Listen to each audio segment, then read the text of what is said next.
बाबा ने सच्चरित्र लिखने की अनुमति देते हुए कहा कि सच्चरित्र लेखन के लिए मेरी पूर्ण अनुमति है।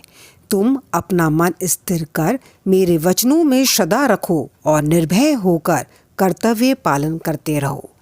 यदि मेरी लीलाएं लिखी गईं तो अविद्या का नाश होगा तथा ध्यान व भक्ति पूर्वक श्रवण करने से दैहिक बुद्धि नष्ट होकर भक्ति और प्रेम की तीव्र लहर प्रवाहित होगी और जो इन लीलाओं की अधिक गहराई तक खोज करेगा उसे ज्ञान रूपी अमूल्य रत्न की प्राप्ति हो जाएगी। इन वचनों को सुनकर हेमंत पंत को अति हर्ष हुआ और वे निर्भय हो गए। उन्हें दृढ़ विश्वास हो गया कि अब कार्य अवश्य ही सफल होगा। बाबा ने श्यामा की ओर दृष्टिपात कर कहा, जो प्रेम पूर्वक मेरा नाम स्मरण करेगा मैं उसकी समस्त इच्छाएं पूर्ण कर दूंगा। उसकी भक्ति में उत्तरोत्तर वृद्धि होगी। जो मेरे चरित्र और कृत्यों का श्रद्धापूर्वक ज्ञान करेगा उसकी मैं हर प्रकार से सदैव सहायता करूँगा।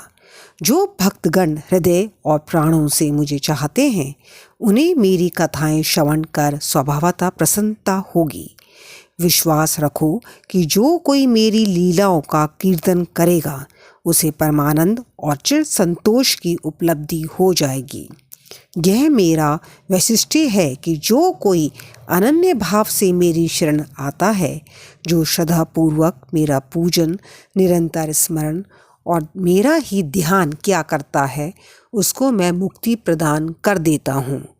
जो नित्य प्रति मेरा नाम स्मरण और पूजन कर मेरी कथाओं और लीलाओं का प्रेम पूर्वक मनन करता है, ऐसे भक्तों में सांसारिक वासनाएं और अज्ञान रूपी प्रवृत्तियां कैसे ठहर सकती हैं।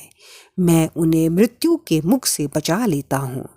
मेरी कथाएं श्रवण करने से मुक्ति हो जाएगी, अतः मेरी कथाओं को श्रद्धापूर्वक सुनो, मनन करो।